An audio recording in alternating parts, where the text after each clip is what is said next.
Apocalipse capítulo 12, versículo 7, houve então uma batalha no céu. Miguel e seus anjos guerrearam contra o dragão batalhou juntamente com seus anjos, mas foi derrotado.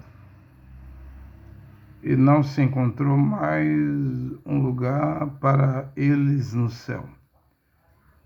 Foi expulso o grande dragão, a antiga serpente, o chamado Diabo ou Satanás, sedutor de toda a terra habitada. Foi expulso para a terra e seus anjos foram expulsos com ele. Ouvi então uma voz tão forte do céu proclamando: agora realizou-se a salvação, o poder e a realeza do nosso Jeová e a autoridade do seu Mashiach. Porque foi expulso o acusador dos nossos irmãos, aquele que os acusava de dia e de noite diante de nosso Jeová. Eles, porém, o venceram graças ao sangue do Cordeiro e pela palavra do seu testemunho, pois desprezaram a própria vida até a morte. Por isso, alegrai-vos, ó céus, e vós que o habitais, ai da terra e do mar, porque o diabo desceu para junto de vós, cheio de grande furor, sabendo que lhe resta pouco tempo. Esse pouco tempo é os 42 meses, da grande tribulação, os 1260 dias. Esse dragão, ele aparece aqui em Apocalipse capítulo 12, versículo 3,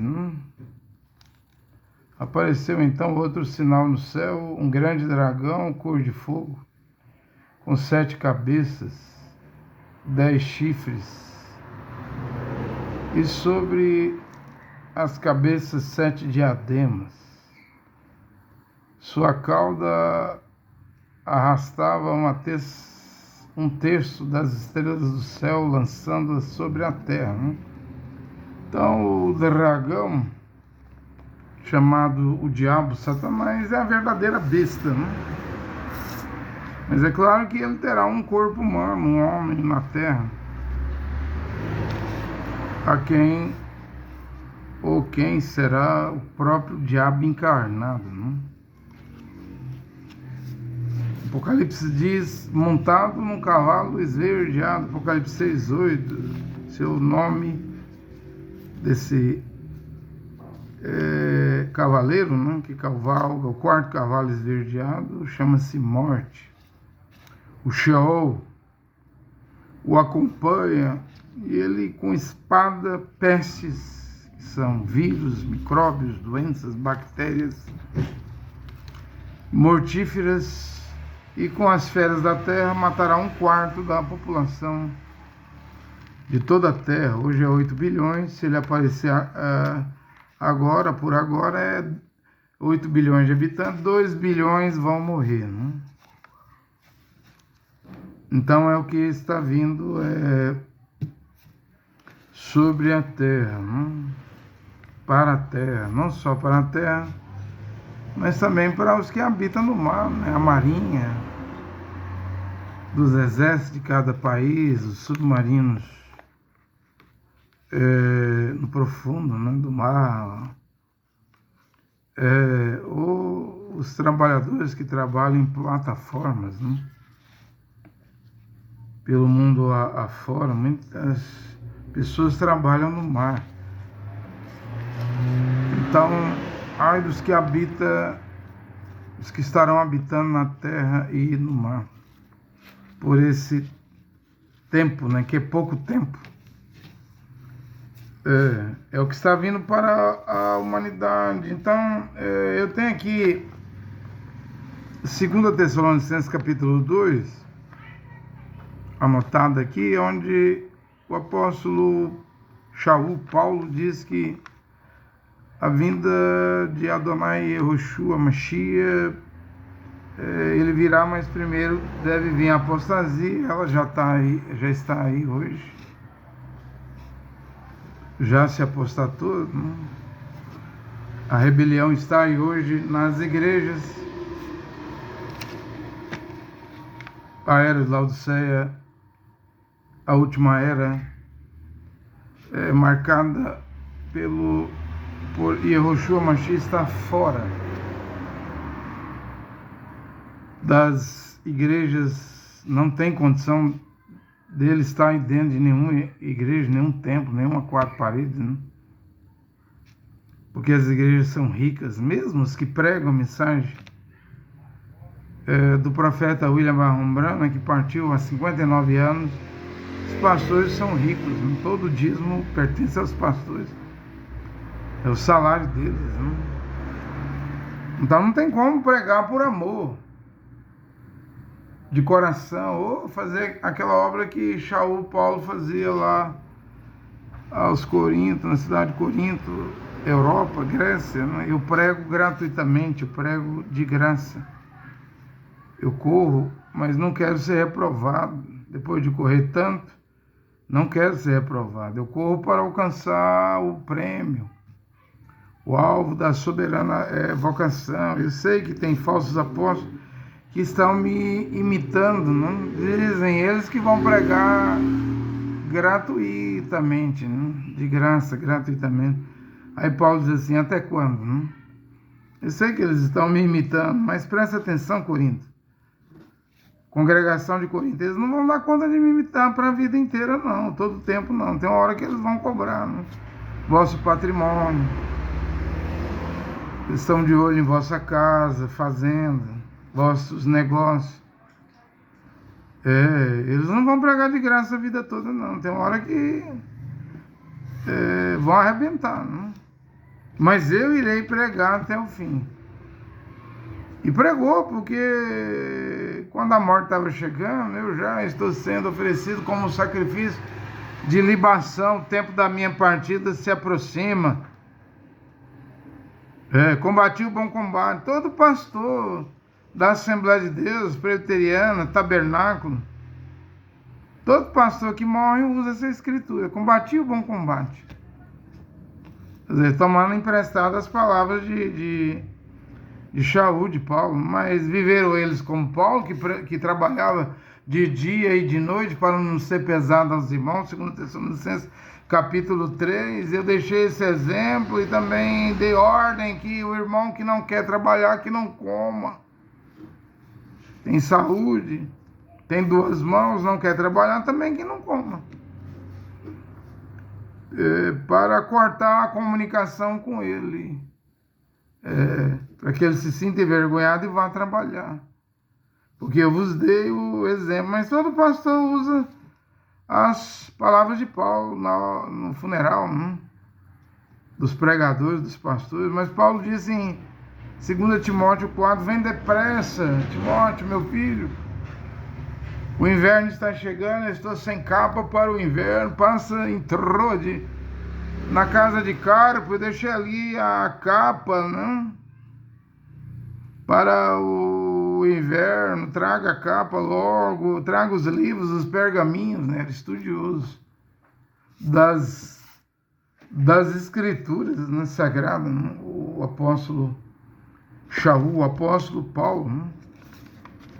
Pergaminhos, aqueles escritos dos profetas lá do Antigo Testamento. Naum 1:11, saiu de Ninive o homem ímpio, iníquo, a qual Paulo chamou de filho da perdição, o assírio, né?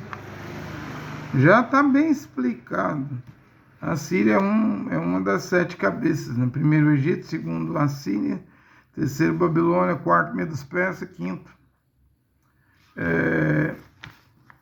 Grécia, sexto é Roma, o sétimo, quando vier, durará pouco tempo. Depois de Roma, quem veio? O Império Otomano, do Islã. Durou 600 anos. Depois do Império do Islã, quem veio? O Império Britânico. Durou 400 anos. Depois do Império Britânico, quem veio? O Império Americano. Está aí com, acho que, 250 anos. Né?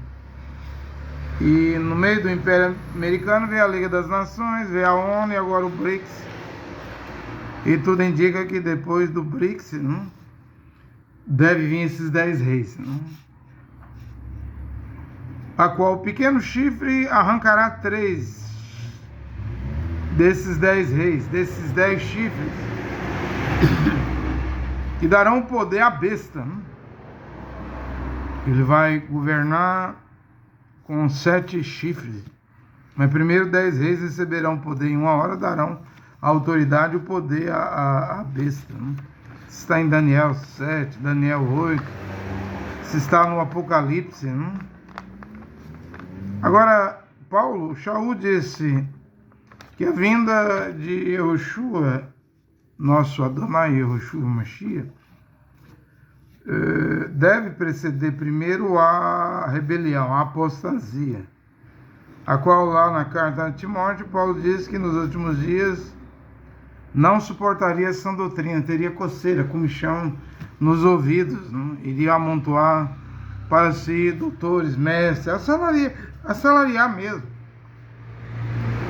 pagaria dízimo, o que é antibíblico. Nas 14 cartas de Paulo não tem recomendação, ponto de Paulo, mandamento de Paulo para pagarmos dízimo. Isso é só para os hebreus. Aos hebreus 7:5, aos levitas institui dízimo em Israel. Não adianta vir chamar pastor, evangelista, profeta, apóstolo, doutor de levita. Não é. Os levitas é uma das 12 tribos de Israel, 11 recebeu terra, os levitas não receberam. Quando Mashiach Yehoshua diz em Matitial 23, pagai o dízimo do endro, cominho, hortelã, você vê que é alimento o dízimo. Como está lá no livro de Tobias, não era dinheiro, era mantimento.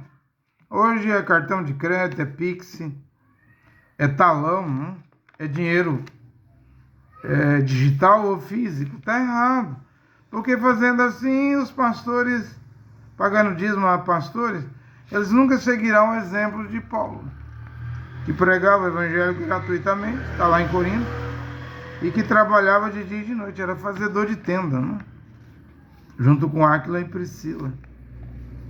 Então ele dizia, essas mãos operaram, trabalharam, né? Foram exemplo para vós, né?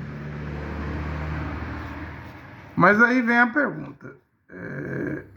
A vinda de Adonai Yehoshua Mashiach, o filho do Criador Yehová, Paulo disse que tem que vir 2 coisas. Primeiro, a rebelião, a apostasia, já está aqui, né?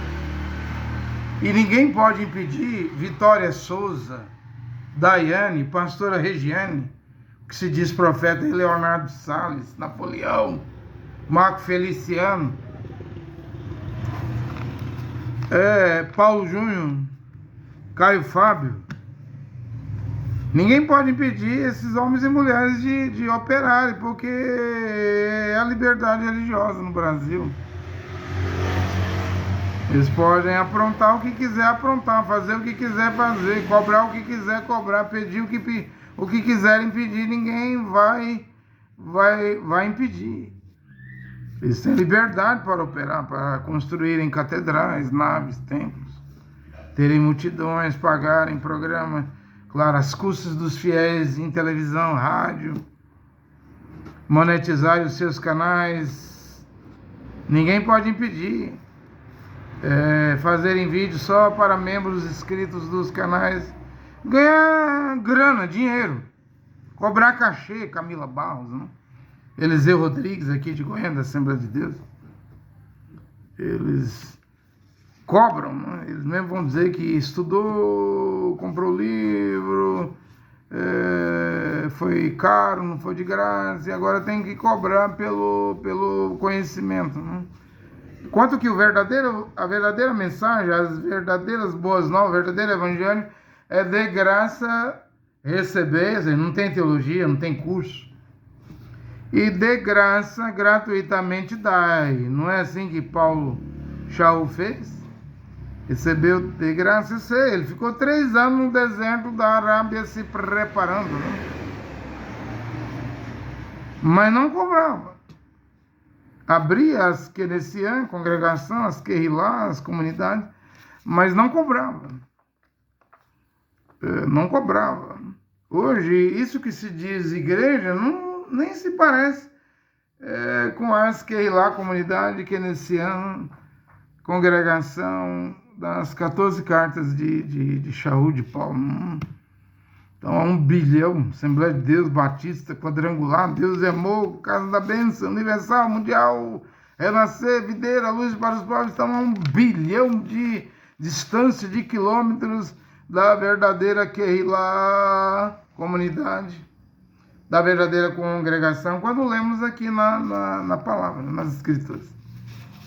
Mas Paulo diz, primeiro deve vir a apostasia, a rebelião, terão comichão nos ouvidos, coceira nos ouvidos, daria gastura, não suportaria ouvir a sã doutrina. Mulher usar véu em público, homem e mulher usar vestido, túnica, saudar com ósculo, o beijo santo. E eu trouxe aí, tem 590 pontos do evangelho de Shaul, de Paulo. Pregar um ponto diferente do que já foi anunciado, trazer algo que Paulo nunca pregou, anátema, maldito, amaldiçoado, tal pregação, tal suposto ministério, tal suposto pregador, suposto apóstolo, suposto profeta, suposto evangelista, suposto mestre, suposto, diz que é Efésios 4:11, mas não tem nada a ver com o que Paulo pregou. É os últimos dias. Nos últimos dias não suportarão a sã doutrina. Nos últimos dias, a última era, a de Laodiceia, Machia, vai estar do lado de fora, né? Eles que estão à porta e batem, né? Então não estão dentro de templos de 4 paredes. O arrebatamento não aconteceu ainda, mas a apostasia está aqui. A pergunta a fazer é a seguinte, porque Shaul, Paulo disse que a vinda de Adonai e Yehoshua Mashiach, primeiro teria que vir a rebelião, a apostasia, e segundo se manifestar o homem do pecado. Porém, esse homem do pecado, o anti-Mashiach, é o chifre pequeno de Daniel 8:9, Daniel 7.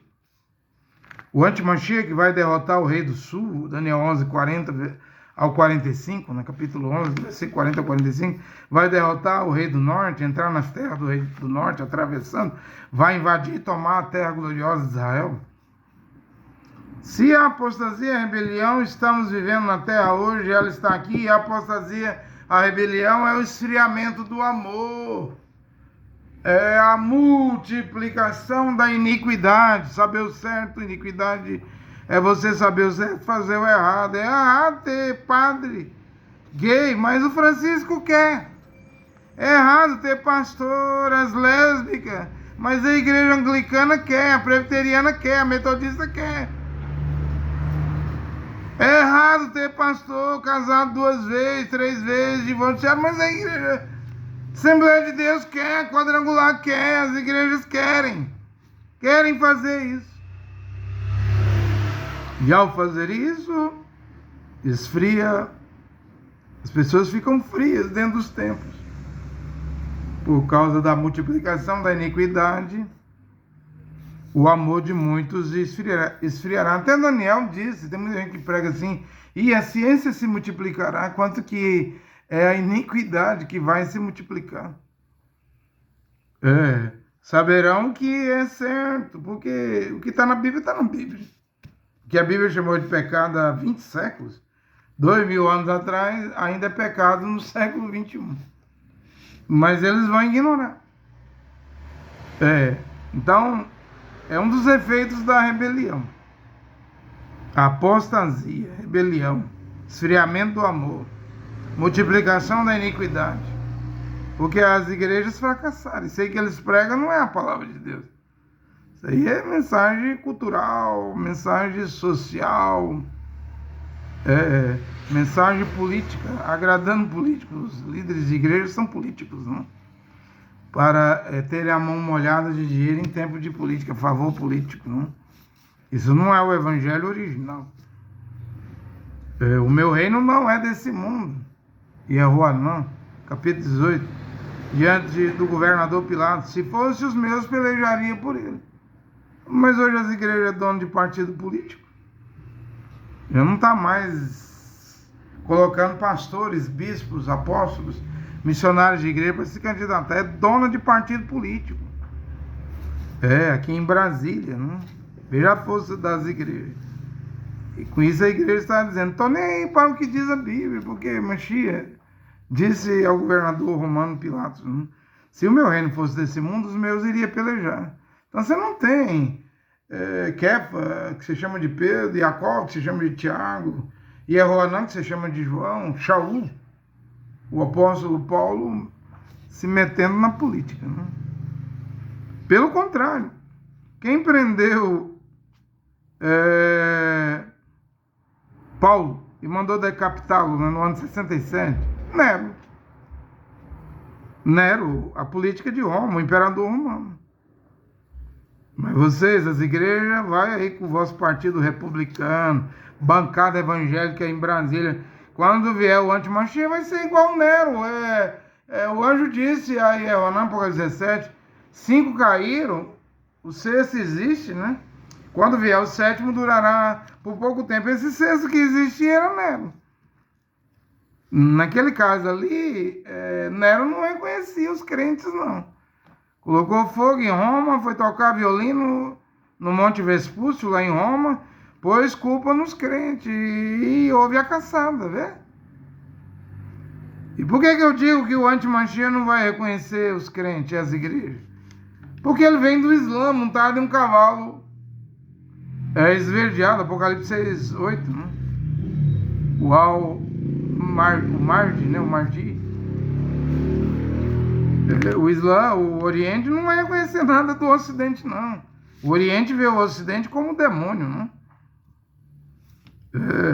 E o Islã sabe que tem que derrotar o cristianismo e o judaísmo. O Islã sabe disso, que tem que travar uma guerra, aquela espada árabe, assim, ó, meia círculo, né, contra a espada dos cristãos que tem uma cruz, né? Vai haver guerra. A besta vai guerrear. Não diz a Bíblia, Apocalipse 17, versículo 11 e 12, que a besta e os 10 reis odiarão a grande prostituta, a igreja romana, a igreja do Vaticano, tornarão ela desolada, nua, comerão suas carnes e colocarão ela para ser queimada na chama. Quando fala a igreja romana, também não é só Roma, Vaticano, é toda a cristandade, protestantes, pentecostais, deuteropentecostais, neopentecostais, a besta que vem do Islã. O Islã não vai concordar com vocês, não.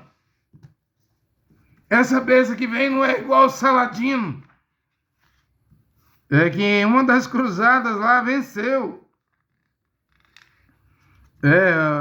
os cristãos lá e tomou Jerusalém, Jerusalém, né? Saladino era um bom negociador, né? Deu salvo-conduto para os cristãos, os cruzados, mas essa besta não vai dar salvo-conduto, não. Vem uma segunda besta, Apocalipse 13, 11, que vai fazer milagres, fogo cair do céu, grandes sinais, e depois vai obrigar a levantar uma imagem da primeira besta, e quem não adorar a primeira besta, não? Que vem com 7 cabeças, 10 chifres, pés de urso, parecendo um leopardo, mandíbula e boca de leão, e o dragão na Turquia lhe dará seu trono. Quem não adorar vai ser decapitado. Quem mata decapitado é o budismo, é o shintoísmo, é o hinduísmo.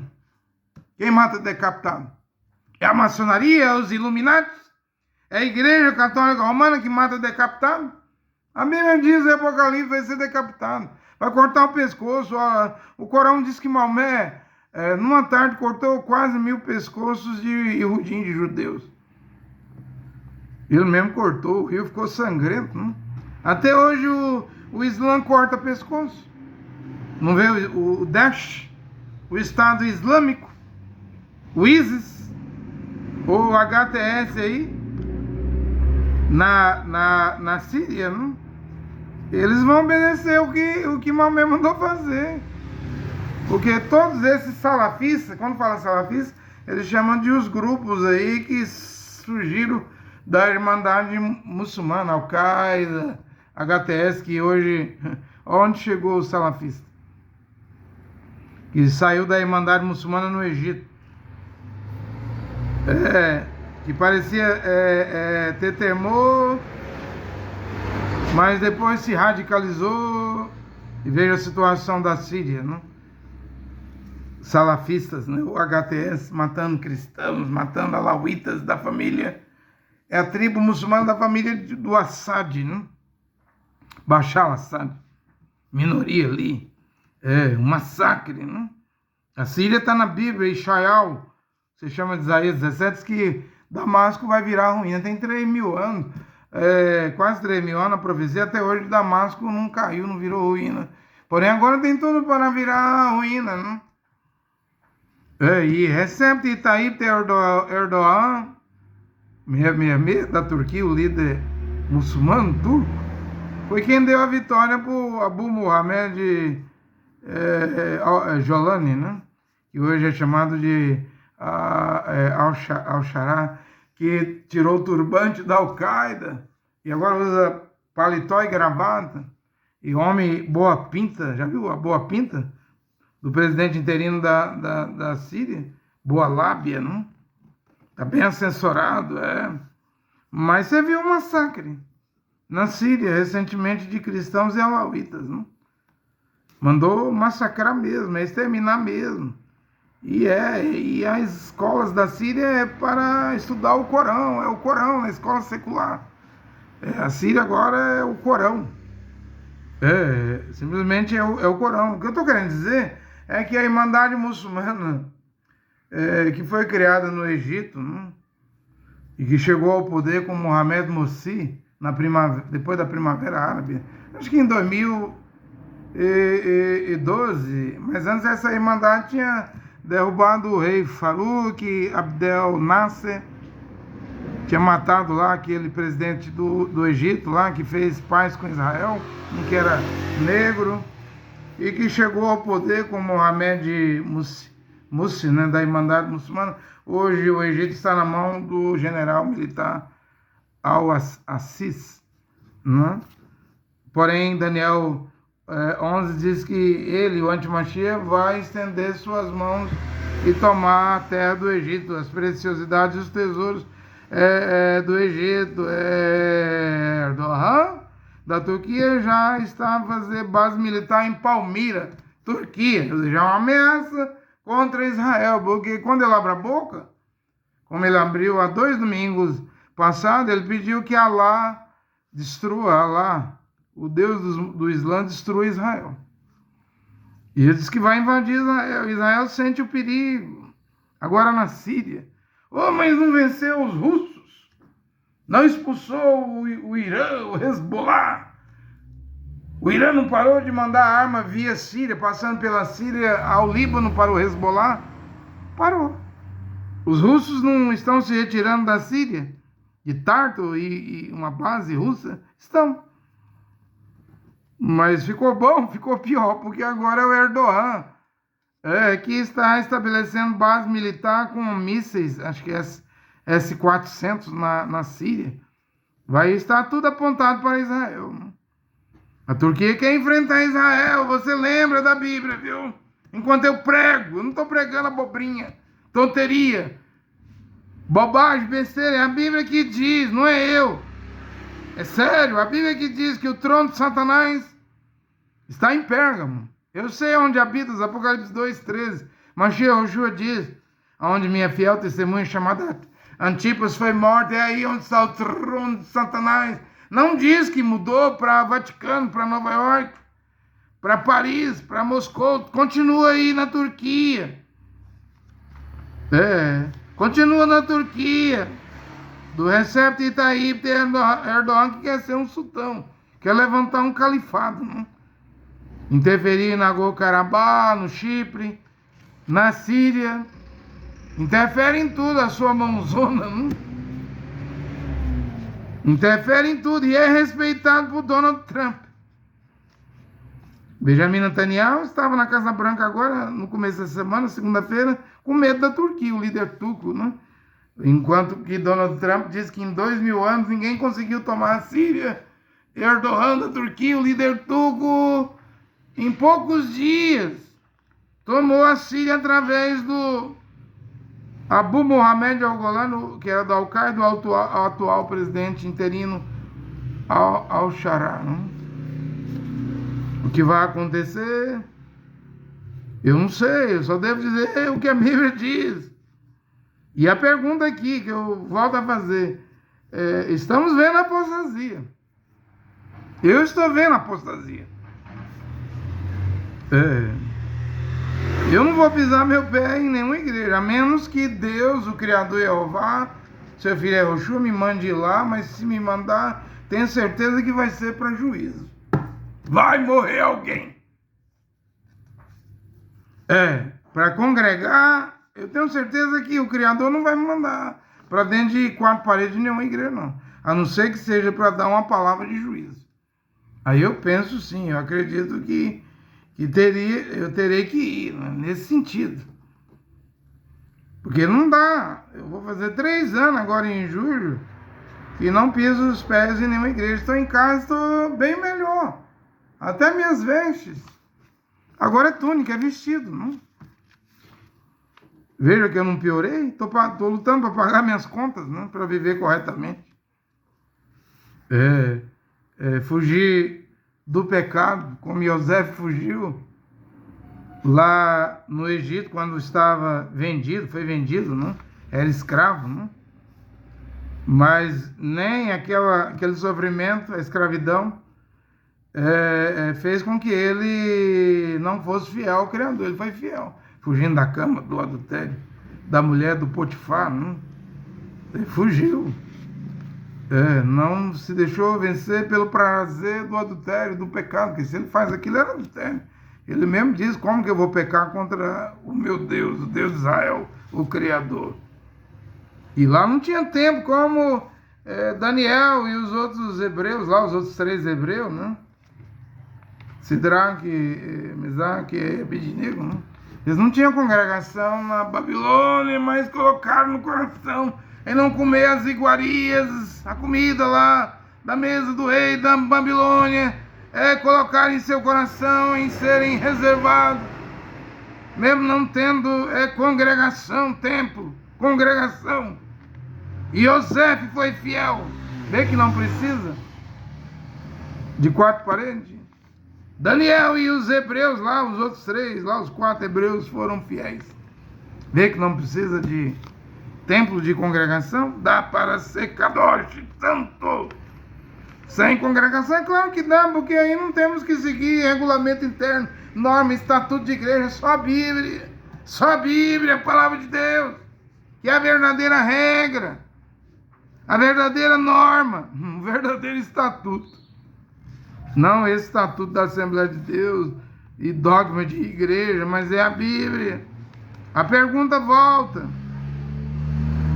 O Antimachia fará um acordo, Daniel 9:27, de uma semana, que equivale a 7 anos. Então ele ficará 7 anos na terra.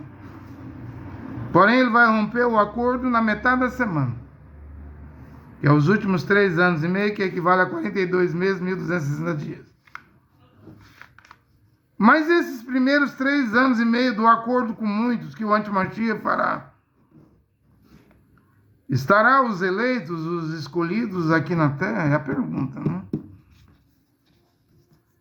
Bem, Paulo fala que o Antimachia, o filho da perdição, o homem do pecado, o assírio lá de Naum 1:11, né? Para ele aparecer, tem que ser retirado o que o detém e aquele que o detém. Só quando o que o detém e aquele que o detém for removido, for retirado, é que ele vai aparecer. Então tem esse texto, né? Tem esse texto, embora ele vai estar aqui 7 anos, a vinda de Adonai Yehoshua Mashiach não será assim não. Tem que vir primeiro a apostasia, já está aí. E tem que manifestar o homem do pecado. Porém, o homem do pecado, que é o anti-Mashiach, que vai se sentar no templo, lá no terceiro templo que vai ser erguido lá em Jerusalém. Eu não sei se esse ano começa, 2026, ou se será em 2027, mas eles vão construir o terceiro templo, ou 2028. Eles construirão porque Paulo fala em 2 Tessalonicenses capítulo 2 que o anti-Mashiach, o homem do pecado, se sentará no templo de Deus e vai exigir adoração a ele, Depois, quem não adorar vai sofrer a pena de morte. Apocalipse 13, 2 Tessalonicenses capítulo 2. Mas aí vem a pergunta: os escolhidos, os chamados, os eleitos, estarão aqui? Aí vem a resposta. Para esse personagem aparecer, tem várias coisas que tem que acontecer. Construção do terceiro templo, a remoção do que o detém e daquele que o detém. Aquele é pessoa. Eu também acredito, como William Branham, que só quando o Espírito Santo parar de selar os gentios, que ele desceu, veio no Pentecoste. Então tem uma hora que terminará a graça para as 7 eras das nações, o tempo dos gentios. Ou vai haver selamento na grande tribulação? Claro que vai haver. As duas testemunhas, o profeta Moshe e Eliahu, pregarão para os 144 mil, mas já não vai haver selamento para as nações. O tempo dos gentios acaba. Então são esses fatores, mas a pergunta é boa, É uma pergunta quente, muito boa, Difícil de se responder, mas você viu que eu li Apocalipse 12? Aqui no Apocalipse 12, podemos ver o arrebatamento. Ô, mensageiro pregador André Luiz, como é que você vê o arrebatamento aqui em Apocalipse 12? Veja que a Bíblia diz que houve uma batalha no céu. Miguel, o grande príncipe, e os anjos de Miguel vão lutar contra um dragão, porque embora Mashiach falou lá nos evangelhos de Lucas, e eu via Satanás caindo do céu como um raio. Ezequiel 28, Ishaial. Se chama Isaías, Ezequiel se chama Ezequiel. Ishaial, Isaías 14, fala da queda de Satanás. Eu via Satanás caindo do céu como um relâmpago, como um raio. Porém, parece que essa queda, porque ele estava caído lá no Éden, lá. O diabo não era um animal, a serpente. O diabo é um espírito, Portanto, Eva ficou grávida de um animal lá, que é o elo perdido, diz William Marion Branham, entre o homem, A queda, o elo perdido, é o animal que conseguiu engravidar Eva, Ele tinha lugar para uma alma, ter uma alma. Ele parecia mais com um ser humano, um homem, do que o macaco, o chimpanzé. E o animal é animal mesmo. A serpente, falava, diz a Bíblia. Raciocinava, não era um papagaio. Que apenas repete o que ouve, Esse animal tinha raciocínio, era sagaz. De todos os animais da terra, besta do campo, ele era o destaque, Formoso, bonito. Então ele toma Eva, tira a virgindade de Eva, ele engravida Eva. Ele tinha uns 3 metros de altura, ele faz um filho em Eva. É daí que vem os nefelins, os gigantes, da terra de Nod, a raça de Caim. Tem que separar o animal de Satanás. O querubim caído estava no Éden. Mas o Satanás não era o animal físico, a serpente. E se tornou amante de Eva, um caso com Eva. Teve um caso com Eva, um adultério com Eva. Porque tem gente que pergunta, eu vejo gente que não sabe explicar. Então Eva teve um caso com o diabo. O diabo é um espírito, gente. O espírito entra em porcos, em animais. Entrou na serpente. Separa a serpente, o animal, do espírito, que é o diabo. Ora, se espíritos entrou em porcos, por que não entraria na serpente? Então é isso, Desde o Éden, A queda do Éden, Quer dizer isso, Lucas, Mashiach, Yahushua diz, via Satanás caindo do céu como raio, um relâmpago. Livro de Gênesis, Ezequiel 28, diz que Satanás estava no jardim do Éden. Então, já tinha havido a queda. Agora a pergunta a fazer, que eu vou responder, então quando Satanás foi expulso, ele nunca mais voltou ao céu? Voltou! O livro de Jó diz que ele voltou, ele não foi numa reunião dos filhos de Deus, não se apresentou a Jeová lá no céu, diante dos anjos, não? Como é que é? Elohim. Diante dos anjos, ele não esteve lá? Dos malechos? Dos anjos? Olha, se ele foi expulso, Mashiach diz, via Satanás cair como raio. Porém, Ezequiel diz, estava no Éden. Estava mesmo no Éden. Estava o espírito do diabo lá no Éden, lá. Como Ezequiel 28 diz. Porém, o livro de Jó diz que ele ia lá acusar Jó. Porque Jeová, o Criador, diz, observa meu servo Jó, homem íntegro, perfeito, né? Se desvia até da aparência do mal. Esse não gosta de pecar, não. Aí Satanás diz, mas é claro, olha, tem 10 filhos, tem esposa, tem mulher, tem saúde, tem não sei quantos mil camelos, 1000 ovelhas, tantos empregados. Um tanto de bênção dessa, quem não te se virá? Arranca a bênção, essas bênçãos dele, que ele te negará. E o Criador diz, vai e arranca. E o diabo não pensou duas vezes, já que foi autorizado, que o diabo não é todo poderoso, tem poder, mas só pode fazer alguma coisa contra o escolhido, o eleito, os filhos e filhas do Criador, se o Criador autorizar. E autorizou, e ele foi, num momento só, destruiu tudo. Com fogo, tempestade, furacão, redemoinho. Aí só sobrou, até os 10 filhos de Jó morreu. Jó teve que enterrar os 10, só sobrou a saúde de Jó. O homem dará tudo por sua saúde. Deixa eu arrancar a saúde de Jó. Veja, ele vai lá no céu. Foi expulso, mas vai lá. Fazer o quê? Acusar. Acusador. E Ana não diz que Mashiach Yahushua é o advogado de defesa perante o Pai, único Deus, Criador Jeová.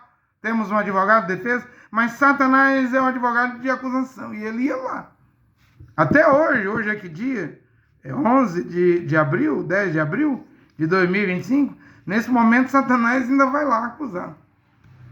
Até Apocalipse 12 se cumprir. O homem dará tudo pela sua saúde. E o Criador entendeu, você quer a saúde dele. Pois retira, menos a vida. Não retira a vida de Jó, né? Iov, né? Jó, né?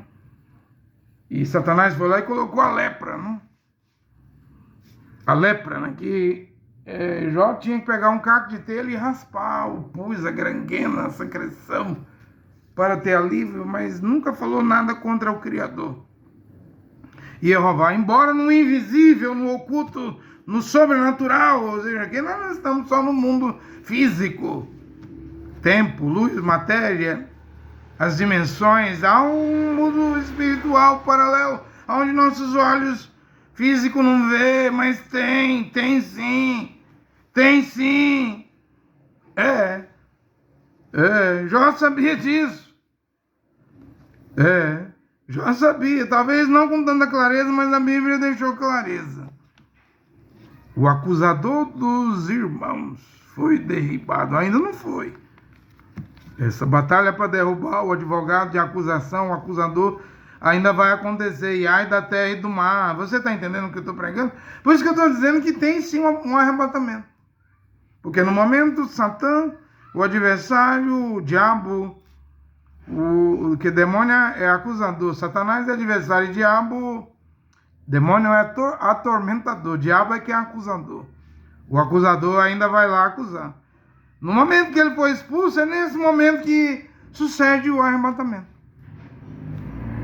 Que aí para o selamento, o batismo de Rosh HaKodesh, para os gentios, para as nações. Porque no cenáculo, Atos 2, desceu o Rosh HaKodesh, o Espírito de Deus. Mas no arrebatamento, o Espírito e a noiva sobe. Então cessa a acusação do céu. termina a intercessão, a mediação. Claro, a salvação na grande tribulação por 144 mil. E as virgens, né, show de ranger de dente. Elas estavam em cima do muro, recusaram o véu em público. As mulheres disseram, usar véu, não usar véu. Se não usa o véu, desonra o marido. Pois eu nasci nessa cultura do Brasil, aqui nunca pregaram o véu igual você está pregando. Tem a igreja CCB que prega usar véu só no culto. Elas levam o véu na bolsa, na hora de orar lá no culto, na casa delas elas usam o véu, mas usar véu na rua, no supermercado, na praça, para levar o filho da escola, dentro do ônibus. Isso aí eu nunca ouvi, mas agora estou ouvindo. Eu concordo com o véu da CCB, só dentro de casa e na congregação na CCB. Pois é, né? Suplício Galo, no tempo do Império Romano, sua mulher saiu sem um véu na rua e ele deu carta de divórcio. Eu não prego divórcio. Eu prego que o casamento é até que a morte separe. Que seu marido, mulher, é o primeiro homem que te possuiu. Esse é seu marido, mulher. Você nunca pode ser de outro homem, a não ser do primeiro homem que você teve relação sexual. Isso aí é o casamento, né? Da mesma maneira, o homem pertence à mulher a qual esse homem foi fazer sexo pela primeira vez com ela. E se ela era virgem e o homem era puro, aí é santo matrimônio. Mas se ela já tinha perdido a virgindade com outro homem e ele já tinha feito sexo com outras mulheres, já não era puro ele e ela não era virgem, aí é a união ilegítima. Atos dos Apóstolos 15, 29, Jacob e Tiago, que preservava a Torá, magnificada por Yehoshua Mashiach, disse a Shaul, Paulo e a Barnabé que as nações não comessem sangue, comida oferecida a ídolo, carne de animal morto sufocado, e que se abstesse das uniões ilegítimas, que é o casamento errado. E quando a mulher perder a virgindade e fica fazendo sexo com um e com o outro, não tem como ela ter santo matrimônio. Quando o homem perdeu a pureza, não tem como, fica fazendo sexo com uma mulher, com outra mulher, igual cachorro e cadela, né, na rua, sem freio, sem limite, sem regra. Já perdeu o direito de casar, de ter santo matrimônio. Santo matrimônio é uma mulher virgem com um homem puro. Ele se guardou para uma única mulher e a mulher se guardou para um único homem. E se não preenche esse requisito, você vai ter que descasar se quiser entrar no reino de Deus na cidade santa, porque fornicários e adúlteros não vai entrar. Então eu não prego divórcio, embora o Suplício Galo deu divórcio para a mulher dele, mas Yehoshua diz que se um homem casado mandar a mulher embora e casando com outra, Marcos capítulo 10, versículo 11, comete adultério contra a primeira, a sua primeira esposa. Se a mulher mandar o marido embora e casar com outro homem, cometerá adultério contra o seu primeiro marido. Casamento é até que a morte separe. Eu não creio em divórcio. O que Suplício Galo fez, ele deve ter feito baseado na lei do Império Romano. Ou então, entre o crente, o homem crente e a mulher descrente, ou a mulher crente e o homem descrente, não pode haver divórcio, não pode haver divórcio. Porém, pode, se embargo no espanhol, pode haver separação. Se a parte descrente não concorda em viver com a parte crente, Paulo diz que se separe. O Criador não chamou para guerra, para viver em guerra, ensina a paz. Pode se separar, porém se a mulher se separar do seu marido, 1 Coríntios capítulo 7, versículo 10 e 11, que ela não se case outra vez, uma segunda vez, e o homem não repudia sua mulher, pode viver separado, mas mesmo vivendo separado, nem ela pode casar uma segunda vez, e nem ele. Tem que se guardar, porque se ficar viúvo e não se sujar, aí vai poder casar, né? É assim que eu prego. Mas isso é duro. Você não vai arrumar um amigo, uma amiga, um irmão, uma irmã, ninguém vai crer em você. Mensageiro, pregador André Luiz, pouco importa. Eu não estou pregando por dízimo. Com essa doutrina aí, você não vai ter um fiel. Pouco importa. Mas não disse Lucas 17, 8, quando o Filho do Homem voltar à terra, porventura achará fé na terra, algum fiel na terra?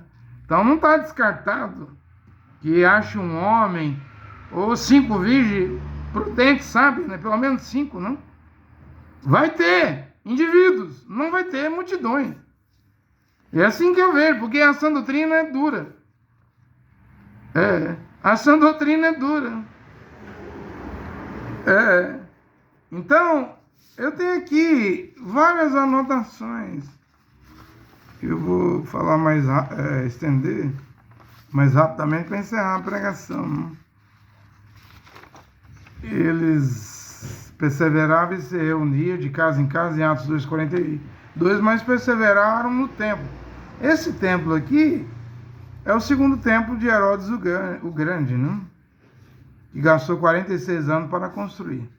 Então, construir um templo lá no lugar sagrado, no Monte Moriá, embaixo é o Monte Sinai, o topo é o Monte Moriá, não é errado, porque ali é o lugar de ter uma casa, um templo, né? 4 paredes, né? Um lugar santo do santo, lugar santo e o átrio, né? O pátio, né? Como Apocalipse 11 diz que foi dado uma cana, uma vara de medir, meça o templo. Se vai medir o templo, Apocalipse 11, é porque vai ser construído. Eu li Apocalipse 12, mas veja que no 11, antes do dragão da guerra, haver a guerra no céu, expulsar o dragão para a terra e para o mar, e ele vai ter pouco tempo, ele vai vir irado, furioso, o templo já vai estar construído antes dele cair na terra. Não sei que acordo é esse de Daniel 9:27. Muitos chamam de acordo de paz, né? Fará um acordo com muito. Quem vai fazer é o Antimachia. E de propósito, ele precisa do templo, o Antimachia, dos judeus. Mas ele não tem a mesquita de Al-Aqsa? Lá tem, feita acho que no ano 1200 e tanto. Ele não tem o Domo da Rocha, feito no ano 682, 681. Tem. Mas só isso não é necessário. Ele precisa do terceiro templo. A Bíblia diz que o Antimachia, o filho da perdição, vai se sentar no templo de Deus. O templo de Deus não é a mesquita de Al-Aqsa, e nem o Domo da Rocha. Né? Tem que construir. Não sei que acordo é esse que ele fará com muitos. Mas que ele vai se sentar no templo de Deus, vai, no terceiro templo. É a Bíblia que diz isso. Agora, no templo dos 12 apóstolos, no templo do apóstolo Paulo, havia o templo lá. Mas a Bíblia diz em Atos 2:42 que os irmãos e irmãs reuniam de casa em casa. Então, as congregações eram na casa. Como havia templo e eles eram seguidores da Torá, não era errado eles irem no templo.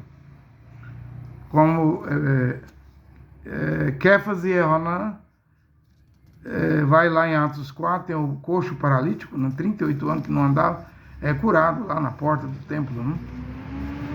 Só que esse templo foi destruído no ano 70. Vai ser construído um terceiro templo, mas esse terceiro templo tem que ser construído para cumprir a profecia, para o Antimachia sentar nele e requerer a adoração do mundo todo. Né? Porém, quando você lê as 14 cartas de Paulo, não fala dos irmãos e irmãs em Corinto, em Atenas, em Filipos, Tessalônica, na Galáxia, em Roma. Não fala em Colosso. Nas 14 cartas não fala deles reunindo em templo. Aí ficou como Jerusalém, era de casa em casa.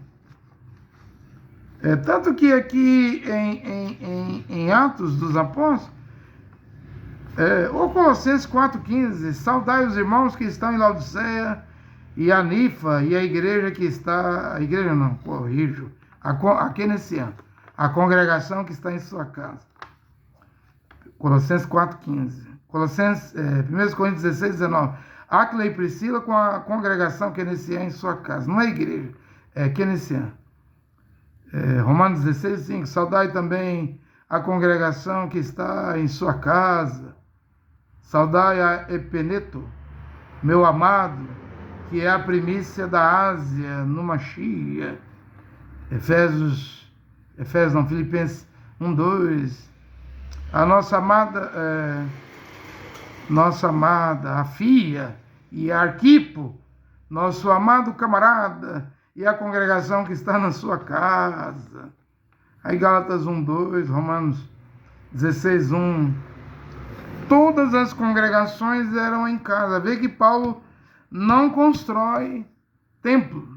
Ele não constrói templo. Aqui em 1 Timóteo 3, versículo 5, capítulo 3, versículo 5, ele fala que o episcopo, o presbítero, tem que ser o homem que governa bem sua própria casa. E se ele não governa sua própria casa, como ele vai governar a congregação do Criador? Essa congregação é como Paulo está dizendo aqui, eram nas casas.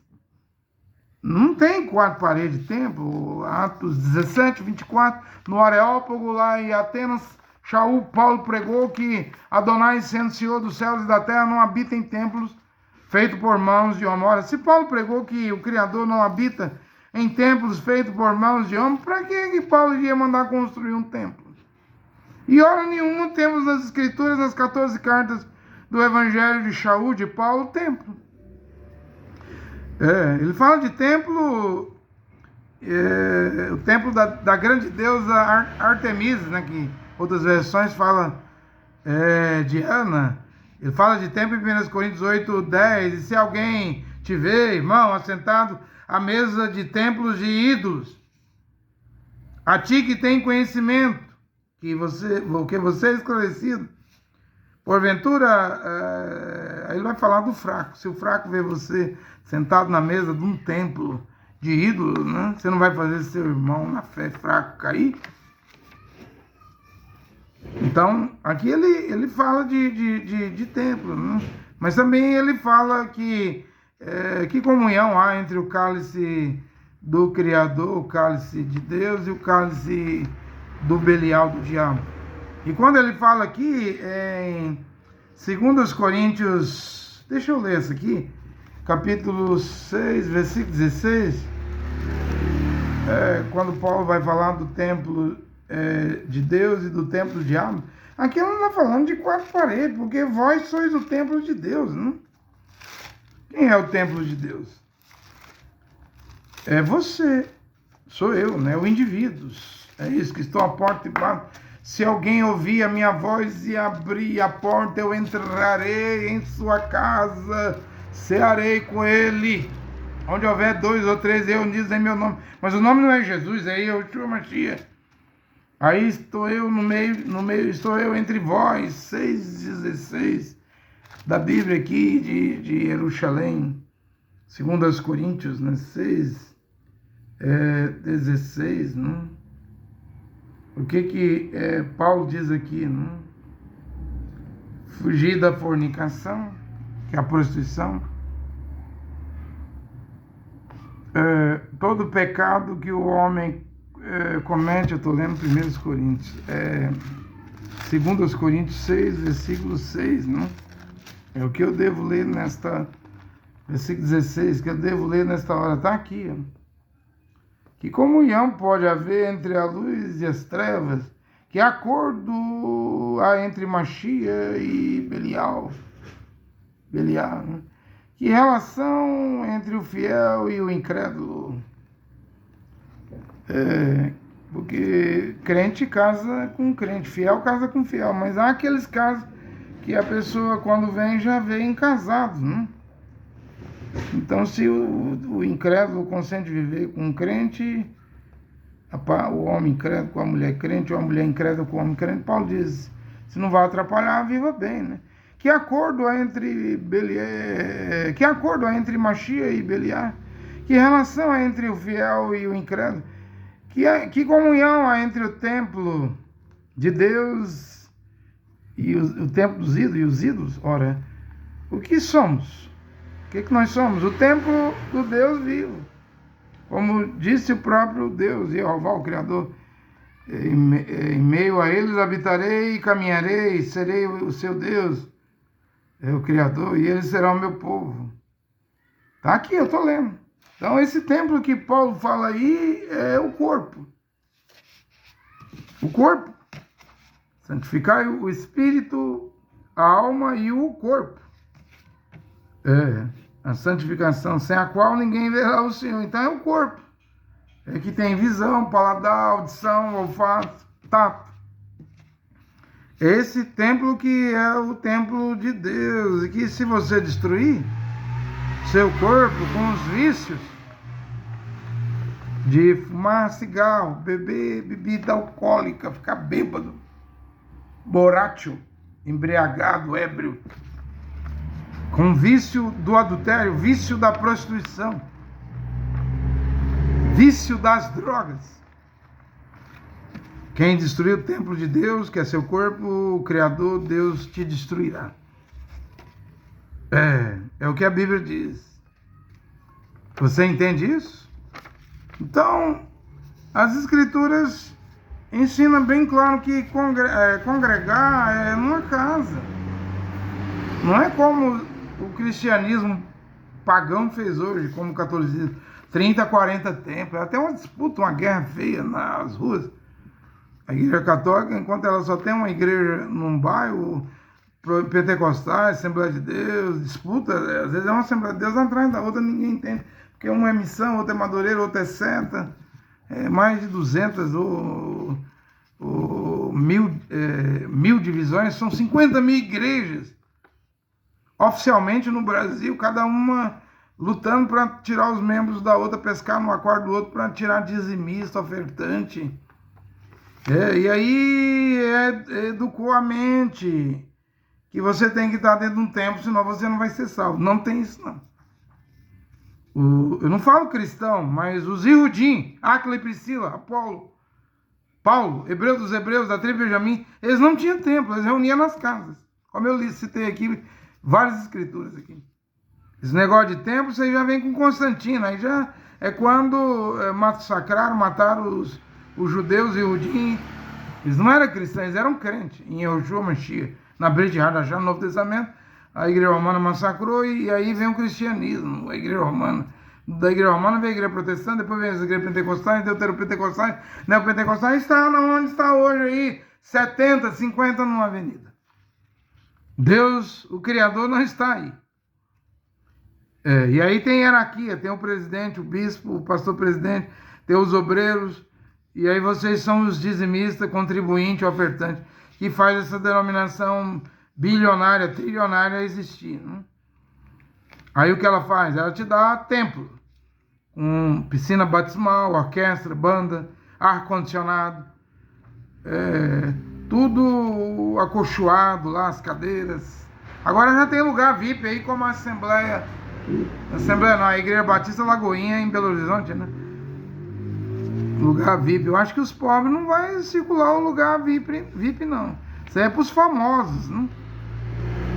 Lugar VIP na igreja, no templo da Lagoinha de Belo Horizonte. Aí eles te dão uma suposta ceia. Lá, alguns fazem até com creme cracker, né? E suco de pó, mas a maioria é pão e suco de uva. Você tem que tomar aquilo regularmente, mas você tem que dar o dízimo. E as ofertas. 10% do seu salário, você tem direito a tomar a suposta ceia. Aí, se você sair, eles vão usar a Bíblia. Lá em Hebreus, acho que é Hebreus 13, não abandonemos nossas congregações como é de costume algum. Mas a congregação não era templo, era em casa. E também no tempo de Shaul, Paulo era 50 numa rua. E lê Hebreus, os irmãos estavam sofrendo espólios dos bens, estavam sendo perseguidos, estavam morrendo. Não havia divisão, a perseguição, só havia perseguição. Hoje é materialismo, gente. Igreja é empresa, igreja é negócio, igreja é loja, igreja é associação. Não tem nada espiritual numa igreja, não. Vai nesse batismo falso, nem batizar direito, batiza em nome da Trindade. Títulos de Pai, Filho e Espírito Santo, ou em nome de Jesus. O nome não é nem Jesus, é Yehoshua em hebraico. Jesus é latim. A letra J veio com o pai da letra J em 1524 com Jean Jorge Tricino. A letra J não tem nas 22 letras do alfabeto de Israel, dos judeus lá, Irudim. Isso é invenção do catolicismo, que mudou o nome do Salvador. Primeiro os gregos, né? Jesus, né? Era Yehoshua, passou para Jerônimo, na criação da Bíblia em latim, Vulgata, no ano 392, sob ordem e pedido do Papa Damaso, ele retira o O e Jesus, e ficou Jesus. Depois, isso no ano 392, depois em 1524, Jean Georges Tricini, italiano, linguístico, gramático, embaixador de Roma, na Alemanha, tira a letra I e substitui pelo J e fica Jesus. O Deus romano, nome latim, língua morta da Igreja Católica. Aí o mundo engoliu calado. O mundo aceitou calado, mas Donald Trump não aceitaria mudar o nome dele. Nem Vladimir Putin, nem Xi Jinping, ninguém, nem Emmanuel Macron, nem as mulheres políticas, né? Meloni lá na Itália. Porque não se pode cambiar, transliterar o nome de um homem, o nome de uma mulher. Você nasce com o nome e você vai com aquele nome até morrer. Mas os gregos fizeram isso. A Igreja Católica fez isso. E aí, protestantes, pentecostais, deuteropentecostais, neopentecostais e até os seguidores da mensagem Mombrana engolem calado. Vão morrer com isso, né?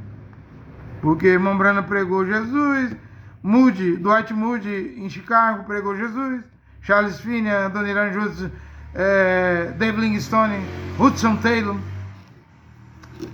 Charles Spurgeon, todo mundo pregou, William Carey, todo mundo pregou Jesus, Jonathan Edwards, todo mundo pregou Jesus, Calvino, Zwingli, todo mundo pregou Jesus, mas agora é hora da restauração de volta à palavra original. É hora de voltar ao nome em hebraico. Você quer engolir calado e ir ao Sheol, ao Hades, à hiena de fogo, ao Tartarus, é problema seu, não é meu. Não. Eu devo pregar, o que você vai fazer não é problema meu, eu estou pregando. Abandone as quatro paredes, congregar, não é ter uma carteira de membro, ou nome escrito no hall de membro, ou no hall de dizimista, pertencer a uma denominação evangélica, protestante, pentecostal, deuteropentecostal, neopentecostal. Congregar nos dias de Paulo era coisa séria. Era tão sério que em 1 Coríntios 5, Paulo escreveu lá dizendo: se um irmão for adúltero, fornicário, beberrão, avarento, idólatra, devasso, foi imoral, nem sentai com esse irmão e nem comais com ele, nem tomai refeição com ele, não considere irmão. Quem pratica tais coisas, não lembra lá na Bíblia, em 1 Coríntios 5? O rapaz tomou a mulher do próprio pai, a madrastra. Paulo mandou expulsar. Expulsa esse iníquo do meio de vós. Um pouco de fermento levando toda a massa ao Corinto. Que é esse moço? Que cometeu tal pecado que você não vê nem entre os pagãos, os de fora. O que ele está fazendo dentro da congregação, hein? Reunido na casa dos irmãos. Expulse-o. Tire-o da congregação. Um pouco de fermento levando toda a massa. Era na congregação. Eu já disse que quatro paredes. Não dá para expulsar ninguém. Agora, se uma congregação for na casa de um presbítero que está vivendo em ordem, a mulher dele está em ordem, os filhos dele dentro da casa dele está em ordem, então ele não vai permitir qualquer um desordenado entrar no culto dentro da casa dele, porque a casa é privada. Ele pode permitir pessoas entrar e pode permitir pessoas não entrar. Dá para entender por que a congregação tem que ser na casa? Quatro paredes você não pode proibir, é lugar público. Casa é lugar privado. Tem que estar em ordem, não é qualquer um que pode ser presbítero, não. Você compreende o que eu estou a pregar nesta hora? Compreende o que eu estou a pregar nesta hora? Agora eu vi um judeu ortodoxo, alguém perguntando se é pecado beber álcool, se é pecado fumar cigarro, na Torá, né? Ele mora em Israel. Se é pecado a prostituição, se é pecado fazer jogos de azar, apostas. Bem, ele usou a Torá e disse que o beber álcool, quando a pessoa está cheia de problema externo, é bom buscar uma alegria para se livrar desses problemas. E a alegria é beber vinho. Porque Salomão tinha escrito lá, beber vinho alegra o coração. Né? Bem, eu não bebo vinho. Né? Eu vou fazer 3 anos que não vou à igreja nenhuma. eu não compro vinho, eu não bebo bebida alcoólica, não, nenhuma. Eu sei o que Salomão disse lá na Torá, não? Também sei o que Paulo disse aqui no Novo Testamento, na Brit Hadashah, né? O Islã proíbe beber, né? Quando um país, um lugar implanta Sharia, já não pode beber bebida alcoólica nenhuma, né? O judeu já bebe no judaísmo, né? Mas o Islã autoriza fumar cigarro. E os judeus têm essa discussão se fumar cigarro é pecado ou não. No Islã não é. Só no Ramadã que não pode fumar cigarro, né? No mês do jejum do Ramadã. Aí tem uma discussão lá em Israel entre os rabinos. Se fumar cigarro é pecado ou não. E eu vi esse ortodoxo dando entrevista e quem estava entrevistando disse assim, por que muitos judeus ortodoxos, aqueles que têm aquelas mechas de cabelo, barba, usa preto, por que muitos fumam? Ele disse assim, não, muitos não, alguns. Mas esse judeu ortodoxo está mentindo. São muitos judeus que fumam, até os rabinos. Fuma e fuma para valer. Parece, como dizia o William Branham, uma locomotiva de trem de ferro soltando fumaça. Agora, para mim, beber bebida alcoólica, fumar cigarro e prostituição, fornicação é pecado. Porque Deus, o Criador, disse a William Branham com 7 anos de idade. Nunca bebas bebida alcoólica, nem uísque, nada. Nem fume cigarro. E também não suje seu corpo com mulheres. Se guarde. Quando você ficar velho, eu terei uma obra para você realizar para mim. Baseado nisso, aí eu creio nisso. Então, beber bebida alcoólica, fumar cigarro, fornicar, sujar o corpo com prostituição é pecado. São vícios. E os viciados não vão entrar no céu. Os viciados em bebida alcoólica não vão entrar no céu. Os viciados em cigarro não vão entrar no céu. Oh, mas aqui na minha religião, o pastor, o rabino diz que pode fumar. Na sinagoga, na igreja. Porque eles que não tem nenhum mandamento na Bíblia que proíbe fumar. Oh, mas aqui na minha religião pode fumar moderado, não pode fumar muito. 3 carteiras por dia, 5 carteiras de cigarro por dia, mas 1, 2 cigarrinhos não é pecado não. Moderado não há problema. O problema é se deixar se viciar. Aí o pastor, o padre, o rabino, prega aqui na sinagoga, na igreja católica, nas igrejas evangélicas, nas igrejas pentecostais, que aí é pecado. Mas é pecado. É pecado. No Islã pode fumar. Eu vou até mais longe. Não é só cigarro, álcool, fornicação, prostituição, jogar em jogos de azar, jogos de aposta, que é pecado. Até o futebol é pecado. Se você quiser saber. Eu não falo a Copa do Mundo. E Yohanan, que se chama de João, não diz: não ameis o mundo, nem o que há no mundo. Quem ama o mundo se constitui inimigo do Criador. E o Irã, uns anos atrás, permite as mulheres ir a jogos de futebol, né? O Islã, né? E os homens vão lá e fumam. E fumar cigarro não é pecado no Islã. No judaísmo está em discussão, mas a maioria dos judeus fumam. Dos rabinos fumam. Dos ortodoxos fumam. E hoje os crentes fumam. Isso é pecado, é um vício. Quantas enfermidades o cigarro faz? Quantos que já morreu de efizema pulmonar, câncer pulmonar? Quem destruir seu corpo? Vós sois templos de Deus, templos do Criador. Quem destrói seu corpo, Deus o Criador o destruirá. Não é o suficiente isso, não? Você vai fumar cigarro, quanto veneno tem dentro do cigarro? E você não mata só os seus pulmões, não, homem e mulher. Você mata seu bebezinho, mulher grávida, seus filhinhos, criancinha dentro de casa, fumante passivo. Você é o fumante agressivo e joga nicotina nos pulmões de sua criança. Uma casa de fumante cheira mal. cheira mal, cheira fumo, cheira tabaco, cheira fumo. Isso destrói o corpo. Só de destruir o corpo já é pecado, sem falar de cheirar cocaína, cheirar maconha, cheirar droga. Tudo pecado e vicia, não? Causa doenças. Causa doenças.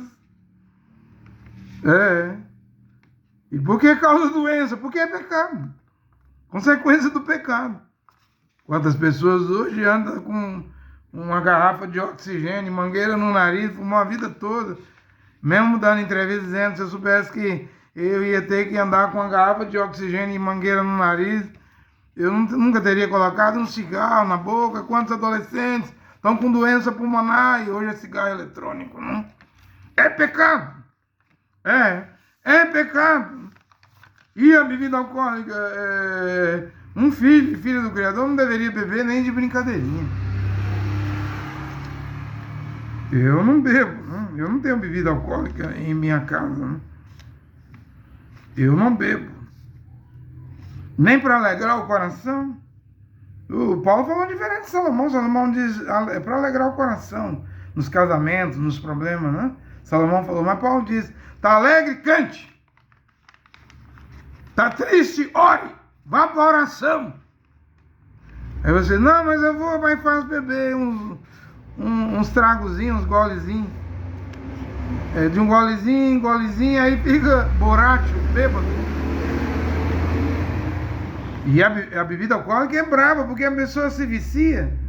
Vai morrer de problemas de saúde, né? No fígado, né? Efizema, né? Cirrose hepática, cirrose no fígado. E você já viu que tanto o cigarro muda a cor dos lábios e a bebida faz a pessoa ter olhos de morcego, né? Aquela mulher fica parecendo morcego. As drogas também, né? Faz a pessoa ficar, definhar. Mas a bebida faz o homem e a mulher virar morcego, né?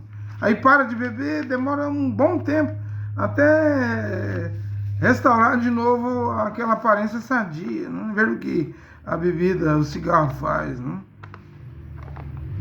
E os jogos de azar, aposta, jogar loteria, jogar no tigrinho, jogos da internet.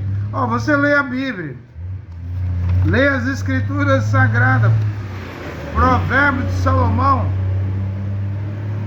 1 Timóteo 6,10, Provérbios diz que riquezas obtidas de forma injusta, né? Isso aí desagrada o Criador, né?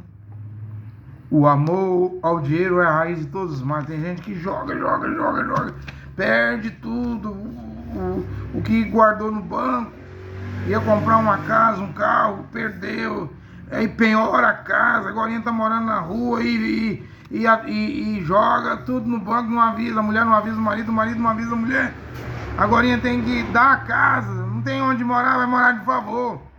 Olha o que o jogo faz, me diga se o jogo não é horrível. Sem falar de pessoas que se suicidam. Tá devendo tudo, não tem mais nada e parte para o suicídio. Olha o que o jogo faz. Riquezas obtidas de forma injusta. Um justo, um filho do Criador, filha não quer. Provérbios 13, versículo 11. E também um filho do Criador não vai confiar na sorte. Isaías 65, 11.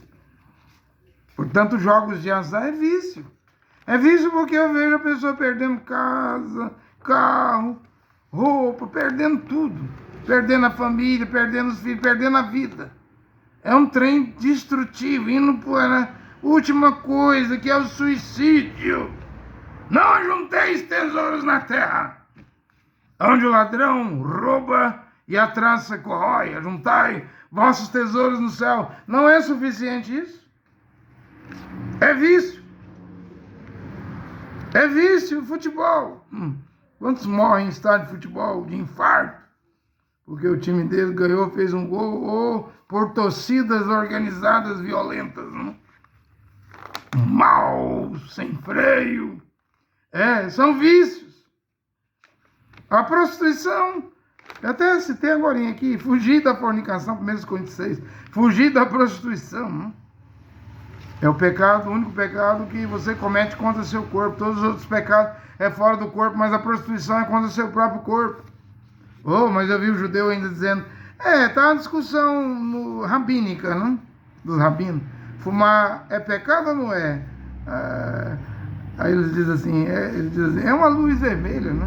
Mas há aqueles que é ousado, que atravessa a luz vermelha do semáforo, o sinal de trânsito. O outro só passa na luz verde. Mas tem aqueles que são ousados, mais para frente, tem coragem de cruzar a luz vermelha. É pecado. Fumar cigarro é pecado. Nunca fume, William Branham. Nunca beba bebida alcoólica, William Branham, com 7 anos. Veja, William Branham tinha 7 anos de idade, uma criança. Nunca suje, nunca cometa fornicação, William Branham. Isso está valendo para hoje? Claro que está valendo para hoje. Olha aqui o Criador, Jeová, único Deus e Pai, e seu filho Yehoshua Mashiach, o único mediador entre Jeová, Deus e Pai, e os homens e a humanidade. Abençoe essa palavra nesta hora. Amém.